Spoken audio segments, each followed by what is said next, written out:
السلام عليكم ورحمة الله وبركاته. ازيكم؟ اخباركم ايه؟ يا رب تكونوا بخير وبصحة كويسة ان شاء الله. النهاردة هنعمل مع بعض بإذن الله احلى برجر فراخ. برجر فراخ بطريقة سهلة ومش مكلفة خالص ومش هيبقى غالي زي بتاع بره كمان.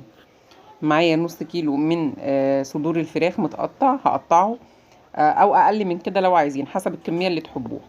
معايا معلقتين من فول الصويا، انا نقعاه في ميه سخنه لمده 10 دقايق. ومعايا 4 معالق من البرغل، باخده غلوه على النار، يعني بغليه غلوتين كده واطفي عليه عشان يبقى طري معايا. وفصين توم وفلفلايه كبيره وبصلايه كبيره مقطعه. هقطع الفراخ كده زي ما انتم شايفين، وهحط كل الحاجات دي هحطها في الكبه. البرغل لازم يكون واخداه غلوه كده على النار عشان يتطرى معاكي ويتهرس كويس مع الفراخ في الكبه. اما بالنسبه للفول الصويا انا بحط معلقتين 2 بس، بتديها طراوه كده وبتخلي البرجر طري جدا.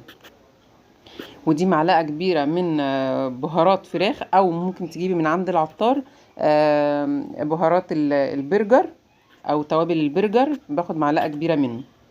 وفلفل اسود وبابريكا وملح.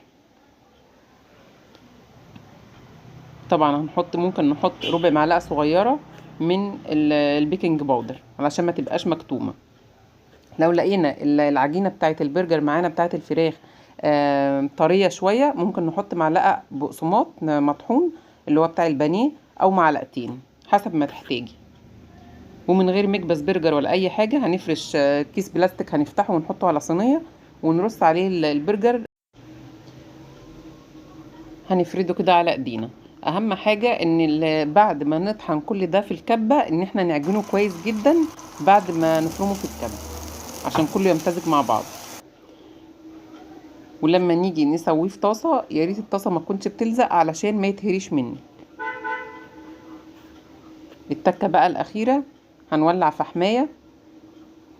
دي طبعا خطوه اختياري، اللي عايز يعملها يعملها، بس هي بتدي طعم حلو جدا.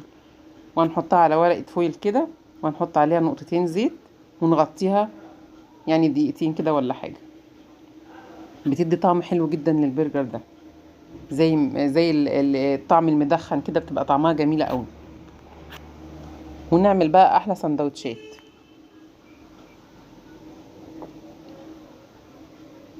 نقسم الواحده 2 كده، نقطع بقى حلقات من الخيار وحلقات من الفلفل.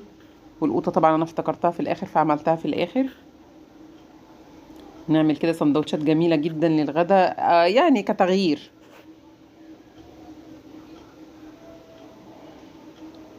ممكن غدا ممكن عشاء، اللي تحبوه.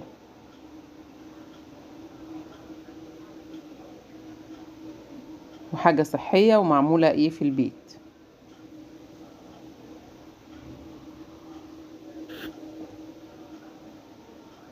جنبيها بقى شويه شيبسي، شويه ترشي، اي حاجه بتفتح النفس يعني. ودي كانت وصفتنا النهارده.